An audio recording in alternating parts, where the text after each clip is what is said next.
What's up, guys? Hockey TikToky is back again with an all new video. Today, guys, I am talking hockey in my car once again. I'm doing a car cast because it's that time of year again, guys. The preseason is finally wrapping up. We're finally getting back into hockey season. I think in less than a week or so, we're going to have NHL action ramping up all across the league. I'm super excited. I'm actually going to go to one of the games closest to by where I live now, which is in Vancouver. I'm going to see the Calgary Flames versus the Vancouver Canucks on October 9th. So I'm getting pretty pumped up for that, guys. But before I give my preview of that game, I wanted to touch on a bunch of stuff that's happened over the last couple of weeks, because I haven't made any hockey updates since probably about 2-3 weeks ago, when I actually went on a bit of vacation. So I went to a trail out in Alberta. Well, actually, no, it's in BC. It's in the Rocky Mountains. It's on the border of Alberta and BC. It's in the Kootenays. And I did a 3-day trek through the forest. Some of you guys might have seen my little trail vlog that I made on my channel here. If not, if you're into hiking and backpacking and camping, you guys can check that out. But anyways, the reason why I'm telling you guys this is because a funny thing happened when I was on the trail.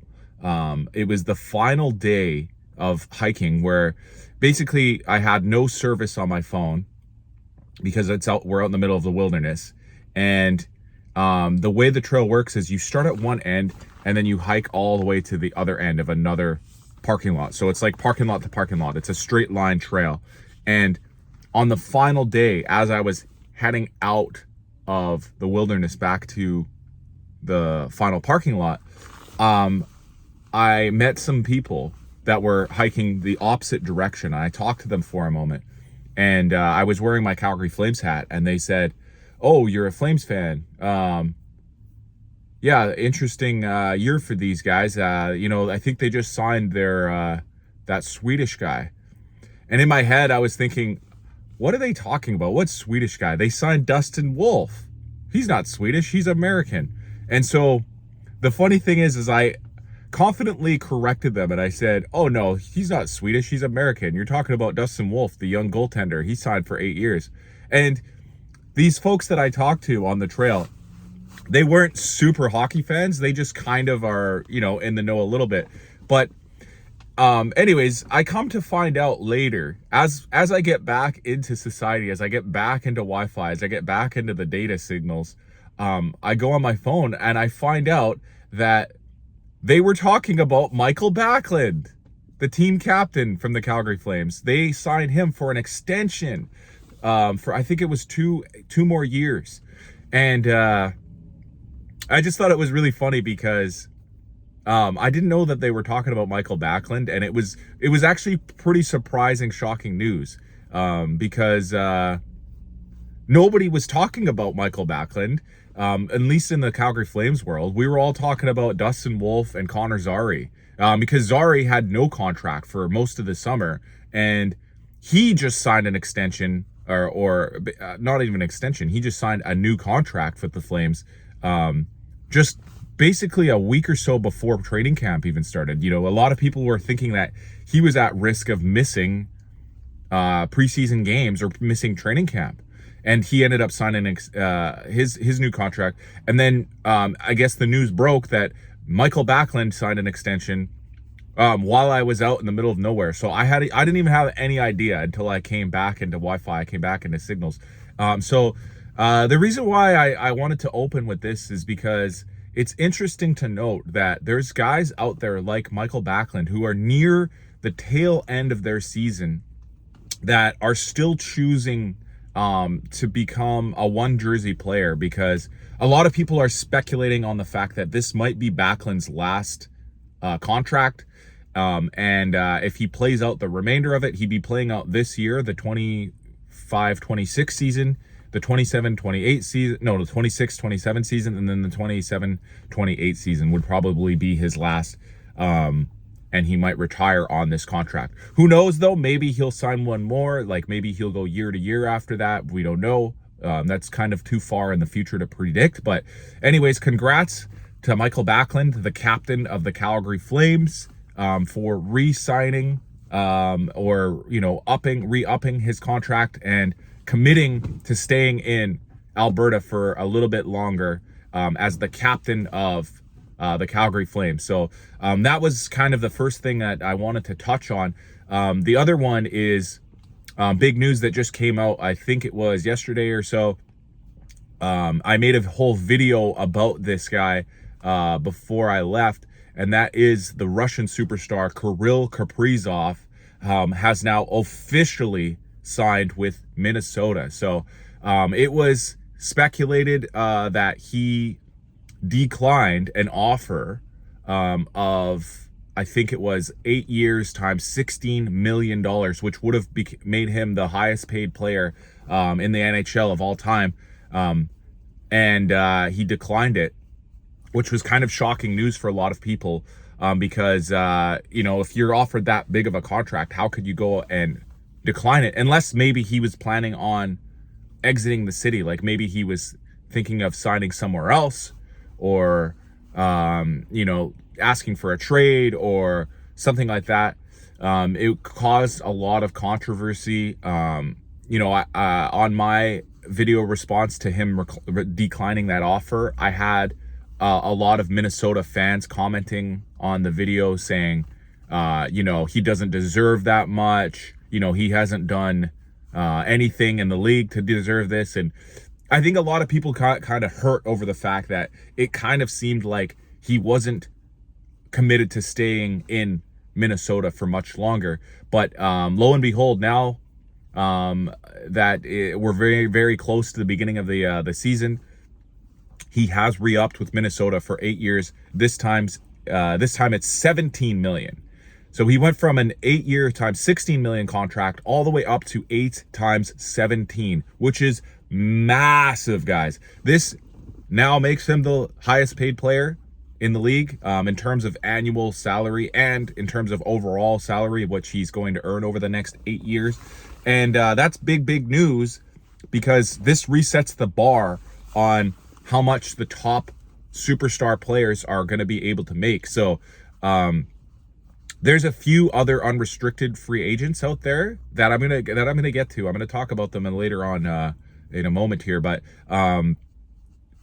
Kaprizov signing makes it so that those other guys, the other superstars, have a new benchmark that they'd like to hit. A new you know, sort of precedent has been set, what that they can use at the negotiating table when they want to talk about their contracts with their GM. So it's going to be really interesting to see what happens over the course of this year, because a lot of teams are going to be looking to lock up their superstars.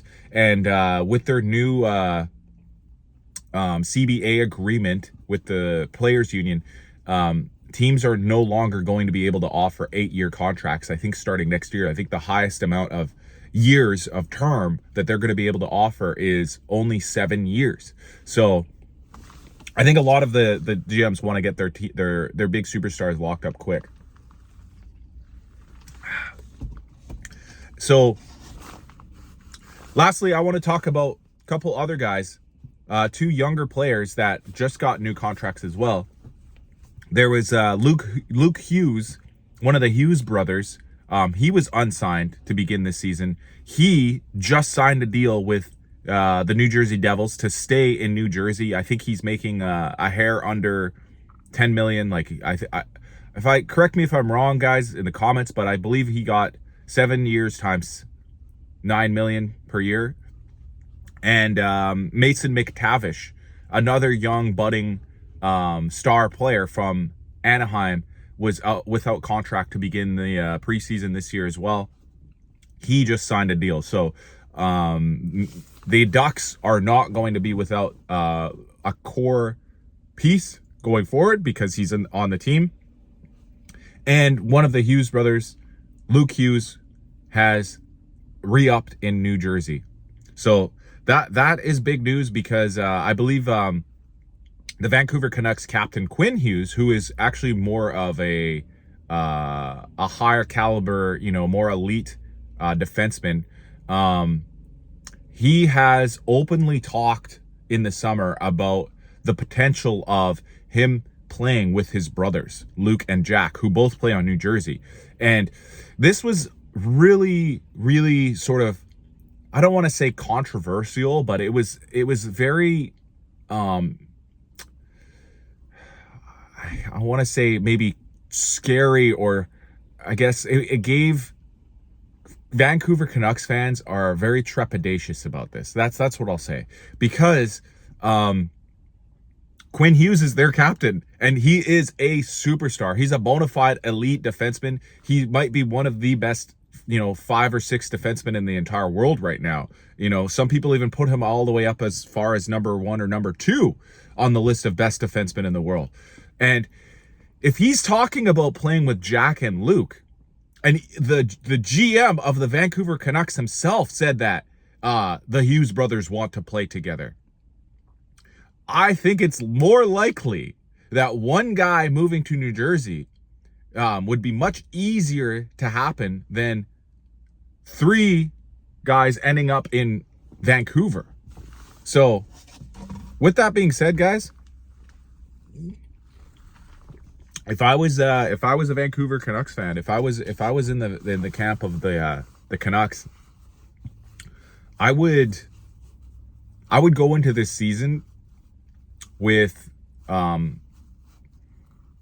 very trepidatious expectations, because who knows what might happen to Vancouver's captain right now. And speaking of captains, let's get to our final point about Western Canadian captains. So we've talked already about Michael Backlund re-signing in Calgary and committing to stay in Southern Alberta. We're talking about Quinn Hughes, the captain of the Vancouver Canucks, saying cryptically that he might want to play with his brothers in New Jersey, and seems to have one foot out the door already for the Canucks.